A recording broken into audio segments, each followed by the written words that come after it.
บบ้าใจอยู่บ่เก็บมานี่ละวะเก็บมานี่ละวะเก็บบ้าหรอกมานี่แม่เอามาเด้อมาอยู่มากินเด้อลูกหลานสิเลี้ยง จอดออกมาอยู่มากิน มาไปเฮ็ดสิตกบ่ลองเลยสิให้ช่วงให้เศร้าได้บ่นี่ให้ดีให้หายซะลูกหลานเลี้ยงกันเฮ็ดมามันจะต้องมีเงินเลี้ยงลูกเลี้ยงหลานมาให้ลูก เต้าของจักทางเลี้ยงนะ เฮ็ดไปแล้วให้เพิ่นลงเด้อ ก็ทำแบบปิดพัดลม มาเด้อไปลัง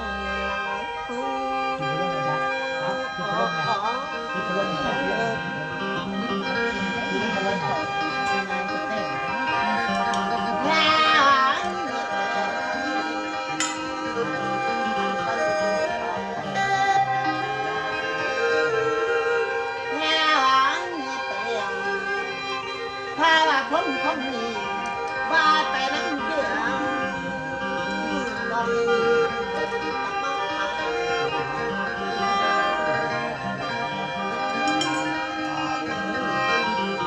พาวันนี้ไปแล้วยาเดินทางคนละเส้นตาเล่นคนละ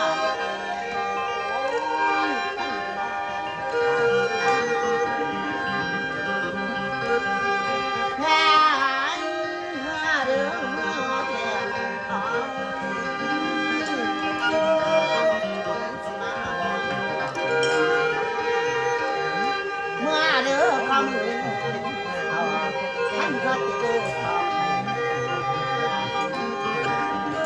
แค่หวังมาเรือเมื่อแล้วญาติสมุทรเต้าคง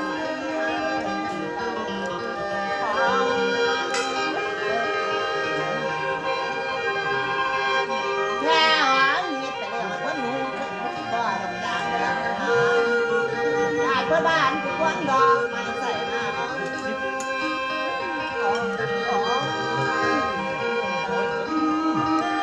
มาเด้อกันก็ส่งเมื่อตอนลานกษัตริย์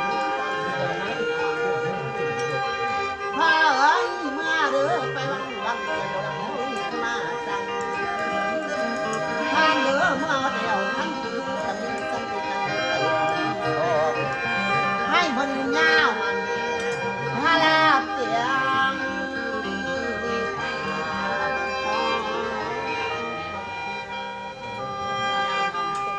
ว่าแม่เขืออายเอ๋ยให้เจ้าดีเด้อเต็มนี้จะมีอย่าหวงนำบัวลอยวัง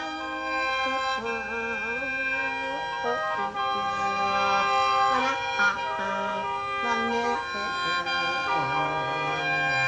โอ้ย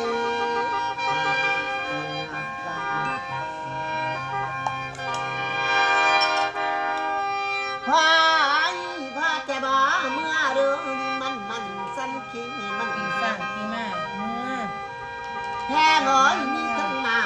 สันไอเจ้าพี่ท่านก็สุกเมื่อตอนลานกับทานเมื่อตอนทำตอนนอนเจ้าเด้อแค่น้อยมาเฮ็ดตำไรมาตำเงินโว้ยพ่อมาเข้าเทียบพ่อใจเจ้าว่าอะไรนี่ มือตอนหลังประสานมือตอนพี่ตอนน้องเลย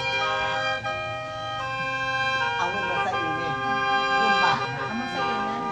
เพิ่นจะได้หลายเพิ่นว่าไปทำงานจะให้จะตูนี่นะเพิ่นเรา 400,000บ่พอเนาะ ก็เอาให้เป็นล้านลูกค้าเอา6แส แม่ น เอา600,000น้อยนี่ ให้เพิ่นเป็นล้านด้วย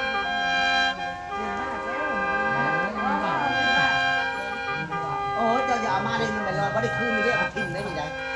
ส่งเขาได้นี่เอา2 บาทเพิ่นจะได้6แสนเพิ่นเอาแม่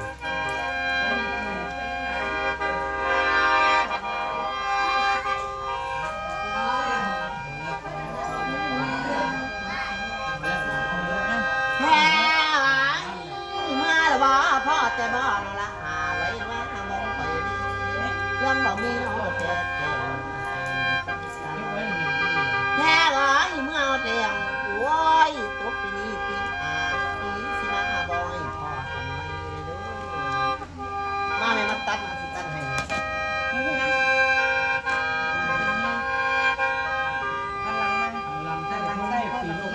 อันหลังมายัดมีเส้นกระพุ้งเลยยังมีเส้นกระพุ้ง พ่อจะกินหลังหลังใส่กระโปรงนี่นี่เครื่องกระโปรงยังมาเราอย่าแรงมาได้ครับไอ้เล่าดีเลยไม่ได้อย่างนี้ อย่าเลี้ยวหลังคือ เล่น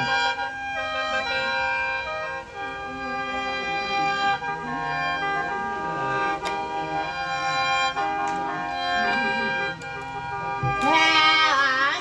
เมื่อเด้อกวดดีพันเมื่อดีเด้อจะเข้ายังมาพาไอ้เมื่อฮอดเดียวขันบดีเป็นบ้านปันกันก็ลาเป็นกันเจ้าได้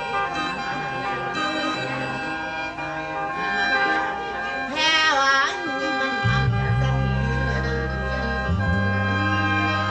ข้าเมื่อลงช่วยเอาไว้มันก็ยังเอาลิกากาลาเจ้ากาเป็น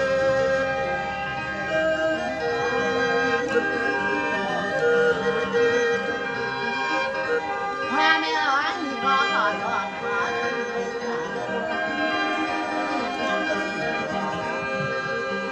แพ้อันเมื่อตาหันจะลองต้องตกน้ำเ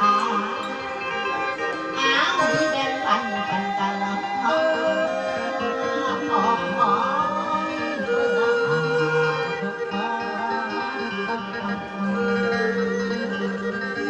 แพ้หอมอยู่มันสักทีที่มันเพียงลงน้อยน้อย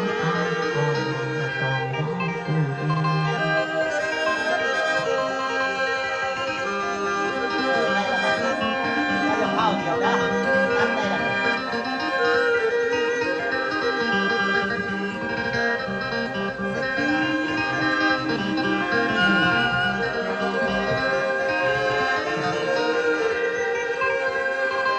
ไปบัดจะสิมาเด้อบัดนี้เข้าซานนี่ออกห้องกันมาหาเขาเราเดี๋ยวมาคุยว่าจะเข้ามาแล้วแต่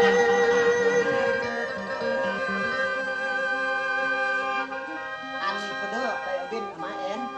นั่นแหละไปแจ้งกัน ก็ดูสิเป็นใคร อันนี้ป้าเว้นนี่ เจ้าจะเอาออกจากขันในจนเรามา2 ปี